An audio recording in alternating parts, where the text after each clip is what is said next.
Well, I'm going to do this anyway. Awesome. I'm Larry Williams, and I'm right here on Coffee Shop Talks with Billy Boozer.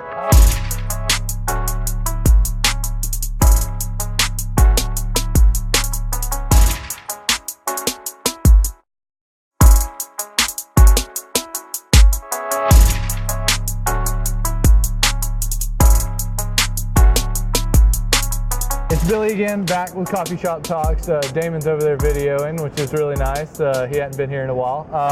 But we're talking with Larry Williams today. He's the CEO or president, or both? Both. Okay, CEO and president of TAG, the Technology Association of Georgia. That's correct, right? That's correct.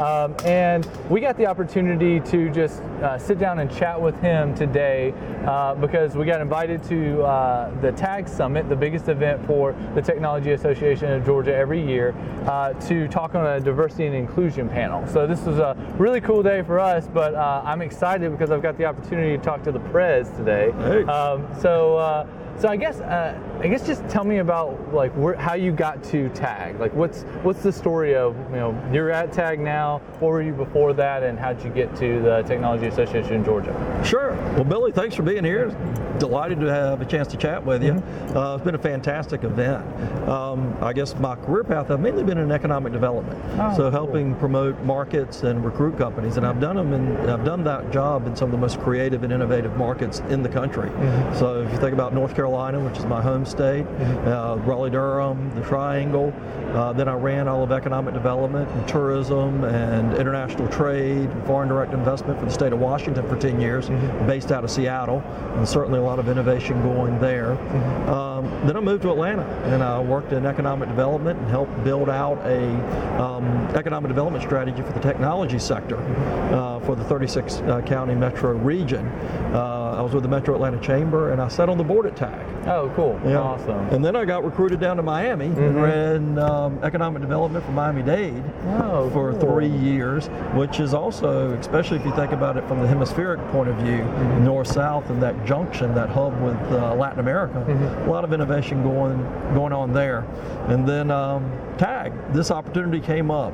And so I've lived in a lot of great innovative areas, but this is the only one I've come back to. Oh, wow. Yeah, cool. so it is. So how long have you been at TAG? I've been here about 15 months. Oh, okay, cool. Awesome. Yeah. I think what was interesting about the opportunity to come speak here was that that all of these technology companies here or in Atlanta converge on this because it's such it seems like a very supported organization. And so I've seen a lot in other cities and states. I just moved here from Birmingham about 3 or 4 months ago, where it's very hard to get the Technology Association supported and funded and things like that. How have you gained that support, or how have you seen the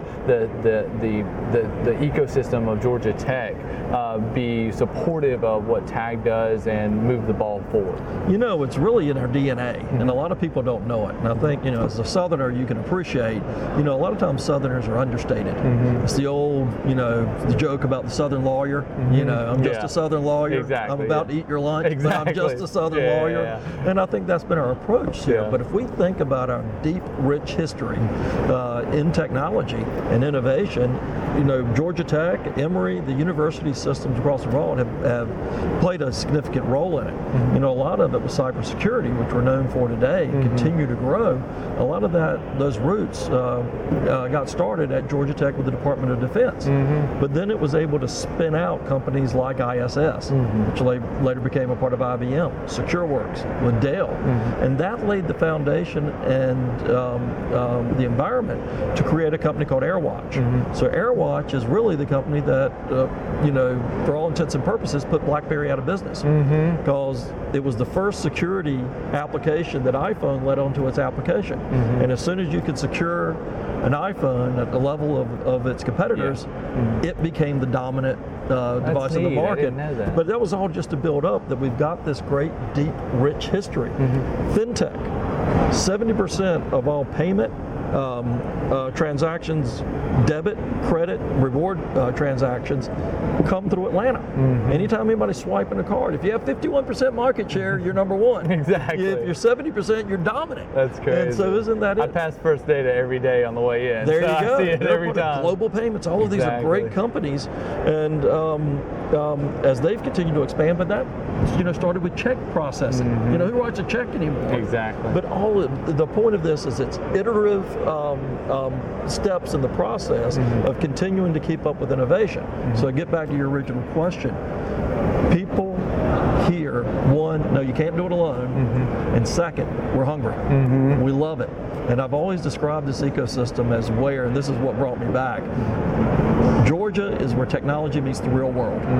So it's not always the shiniest new little gadget that's comes and goes, but we have more people that are using technology to drive revenue, build their businesses than anywhere else in the world. Coca-Cola is a technology company. Exactly. UPS, Home Depot, all of this is based on technology, and that's what helps bring this this community together. And I'm just going to jump ahead of you because I don't know this. You brought it up before. This diversity and inclusion. That's a great asset for us. We have a very diverse environment here, and the number one thing that's driving where companies locate, where they're going to grow, whether it's new companies that are building that next generation of ingenuity, or the established companies, they all need talent. They all need workforce, and this idea of diversity and inclusion, of how we actually pull people in and engage them, is absolutely critical, and it's going to be key to our success and our continued success here in Georgia. Yeah, I think it's interesting. Just one of the things that you were talking about is that kind of putting your poker face on a little bit, right? The Southern lawyer coming in and saying, "Oh, I'm just a Southern lawyer. I'm just that guy." But the only way it works is if you know that that's the case, right? Exactly. If you're taking advantage of it. And it even translates into what you were talking about the businesses that are here that maybe, the underlying technology behind an everyday interaction that lives here in Atlanta.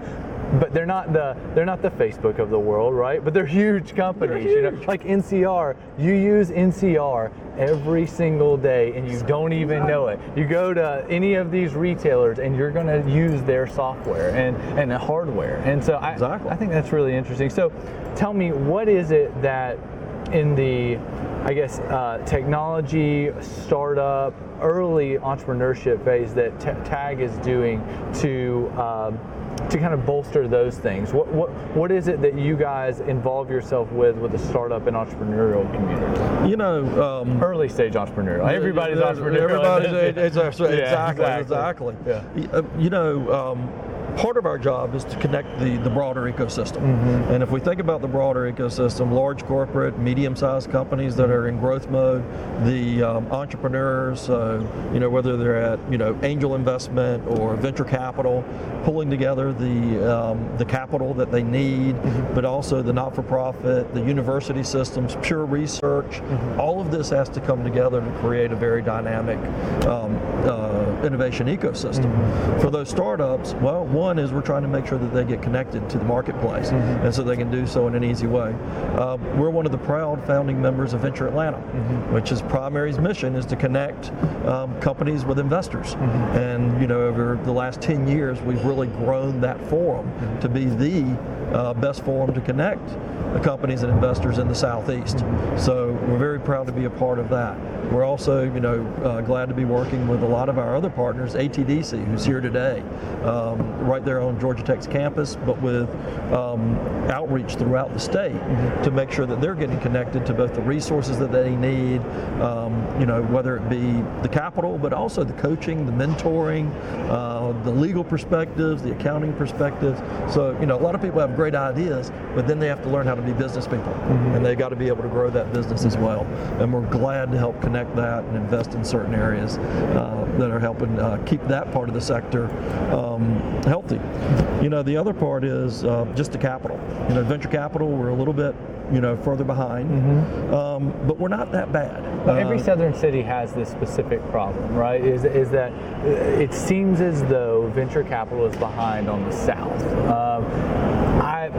I actually am not exactly sure that that's true in the sense that I think what happens is that we build really interesting businesses that are underlying businesses, so we don't see it as public as we. My wife just actually left a company called Shipped, and they sold to Target for like $550 million, and they were out of Birmingham, and they had their way of raising their money. So the cream y'all got your yacht now? No, we don't have our yacht. She did well. She had her exit and everything out of it, and she's now the director of marketing for Rented.com in town. And so but I think the cream rises to the crop in every one of these places. So I think they always go to where the volume of deals are and where they're seeing a lot of activity. And I think it's again a function of time, just like diversity is a function of time. Like it's going to continue to progress forward. I think venture capital in Atlanta is going to progress forward at a significantly faster rate than it's ever done because of all of the focus on these businesses and focus on these actually corporate innovation and things like that are spawning other people, and especially when we get these exits. But let me paint a picture for you real quick on that. One is the classic chicken and egg debate. People say if we had capital, we'd have deal flow. And other people say if we had deal flow, we'd have capital, where it'd come up here. So if we think of the landscape of venture capital in the country, top, the valley. That's where 40% of most deal flow is happening. And because that's where the capital is, because that's just where it's grown up. And talk about part of, really, woven into their fabric of their DNA. And that's followed by New York, then Boston. So imagine the head and the shoulders. It's those three markets. Whenever you get down to the rest of the competitive markets, then it's Atlanta, it's Dallas, Chicago, it's Seattle, it's San Diego, it's Denver. So, in one, we're not the Valley, New York, and Boston when it comes to venture capital yet, but we're very competitive in those other markets. And now the competition for deal flow is so heavy in those other markets, they're reaching out as well. And then so you take that. So I'll take outside money. It helps grow the pie, but it's also really initiated. You get more of that deal flow here. There are a couple things that will happen. One, it'll make more attractive to our local investors, like Engage, that corporate money that has come together to look at great deal flow and make investments here. But then we're also seeing some of these great successes, and those people who understand this environment. So if people invest in what they know and understand, they're going to start making those, investments as well. David Cummings, Alan Nance, Paul Judge. That's going to create and grow that ecosystem just the way you described it, and that's exciting. I think I've seen a good bit of these enterprises say that they're not going to necessarily, once they get to this certain scale, they don't think they're going to reinvent the wheel internally and change this, to this other business. So one of the things that they have to do is focus on external ways to grow capital, right? And so acquisitions of other businesses and things like that. And what I've liked seeing about the Atlanta ecosystem is that even if you do take on external capital, when you're in some of these ancillary markets, they're like, okay, you need to move out to Silicon Valley, or you need to move to these places. I don't think they make you move that much here because there's so many businesses here that are willing to put money into these startups, give them the opportunity to see how their technology can advance their business, and act as their research and development department of their business, but as a startup ecosystem, right? And so I think that's one of the big advantages of this community. I guess one of my final questions here is, what do you do that isn't tag? So what is your life outside of tag? Do you have family? Do you play Frisbee? Do you go golf? Like, what is your thing that you do outside of tag? I've been pretty focused on tag, the first year and a half here on the job. But what do I like to do? Well, glad you're sitting, but I enjoy food and I enjoy wine. Good place to be. Good places to be. Exactly. I really like Spanish wines. Oh, cool. Because I actually went to university in Spain. Oh, wow, that's neat. But I've also worked a lot in Latin America and in Spain. So I enjoy those types of things. I'm a scuba diver. Oh, wow, that's neat. I've never been scuba diving. Well, you should try. I need to. Like my wife told me a story the other day. The first time she ever went scuba diving, you go into water, you got to learn how to breathe underwater. That's the big hurdle, right? And she was like, my mind just wouldn't do it. Like I couldn't do it. Like, and then she finally got it. But she said it was the strangest thing in her life. 3 tenets. Go down slow, come up slow, don't forget to breathe. Exactly. And then there's one. So I have been scuba diving on 6 continents. Oh, wow. Or off 6 continents. Yeah. So Antarctica is the only one I'm missing. Something that's always I've heard this from venture capital investors. I've heard this from people high levels in business that said, if you haven't traveled and seen other perspectives, we're not interested in investing, or we're not interested in you coming on board. We need someone that has perspectives globally, right? How has that global perspective on your not tag, not job side of thing helped you to inform what you do on a day-to-day basis? Well, listen, you just touched on something very personal to me. When I was 18 years old, a freshman in college, I saw a poster at the university to go study in Costa Rica. Yeah. I did. Didn't know a word of Spanish. Yeah. Took French in high school.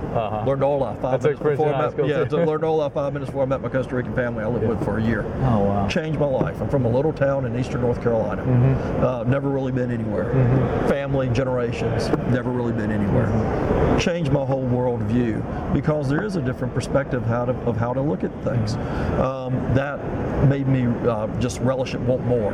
That's what took me to Spain. Went to Spain on my own, university. And then I got involved in a lot of international development work, a lot of,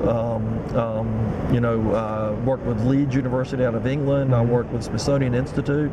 I've built aerial walkways in the canopy of forest for ecology work. Oh, wow. I've helped build hospitals. I've done, translations and interpretations at medical clinics in the Peruvian Amazon. Nearest town was called Infierno, hell in Spanish. Yeah, exactly. And I'm talking way out there in the jungles. Oh, wow, but those types of experience have really informed my worldview. I had a great professor when I was in later years in college, and I was really doing well in Latin America. And he said, Larry, you're doing pretty good on this Latin America thing, but remember, you want to have a global perspective. Yeah. So when I left college, I said, whatever. These things, you just keep doing what you're doing. Yeah. But it always sat in the back of my mind. The first 10 years of my career was really in the Americas. And I continued, I honed those skills. When I got recruited to the state of Washington, that voice, remember, Larry, you want to be a globalist, stuck in my head. And I said, I've got to take this job in Washington. I've got to go to Seattle, because I'm going to learn Asia. I'm going to learn more about Europe. And that continued to build out. So not only do you see the different cultures, what the perspectives are, what the opportunities are, you see different ways of approaching innovation and developing ingenuity, and how people will make a living, and how they build businesses. And it's fascinating. And I'm going to tell you, Georgia's right here in the center of it. Well, I think we are truly go to Buford Highway. Yeah, exactly. Go to Buford Highway. Yeah. It's fantastic. I've talked to some of the top chefs in town, and I said, where do you go to eat? And they said, Buford Highway. Cool. It's incredible. So if people, I think another unknown is people don't know how global and how diverse our community is, and that is such a great asset for us. I mean, part of the reason why we moved up to Alpharetta, and where we lived in Birmingham was a very homogenous culture, right? But when we moved up there's so many different cultures. My daughter gets to get involved in school, in elementary school, with people that she's never even seen before. She's never even seen people like that. So I think it's really a great opportunity, and something that will probably inform the rest of her life, and is hopefully helping this community. So I think we're truly lucky to have somebody that has your experience in the global perspective, as well as somebody that has gone around and already community developed in other places. So I didn't know this about you, and this is really cool to know. Exactly, and I hope that other people know about this now. So I really we've just opened a facility up in Alpharetta. We're doing programming up there, so we have to get you all there. I've seen it. I haven't been able to go out to it yet. I've been focusing kind of on like the Buckhead, Atlanta, Midtown area as we move back, and this has really been a mechanism that allows me to get meetings with people like you and have conversations, provide value in two streets. Like, you get to have something that people create for you and see it and tell your story out there, and I get to understand who's leading the community. Let us know what we can continue to do to help you and make sure that you're supported and successful. That's awesome, man. Well, I really appreciate it. Thank you so much, and I'm glad to have you on Coffee Shop Talks, and I can't wait to see what's coming up next with the Technology Association of Georgia and Atlanta. Well, I'm going to do this anyway. Awesome. I'm Larry Williams, and I'm right here on Coffee Shop Talks with Billy Boozer. Oh, awesome. How's that? Thank you so much. I appreciate it. It's fantastic. Thank you. That's actually the most difficult part of this, is how to end it, right? Oh, yeah? Yeah, it's like doing the raffle. Well, then we should just stop, right? Exactly. You stop. Cool, man. Thank you so much. I appreciate it. Thanks for taking time.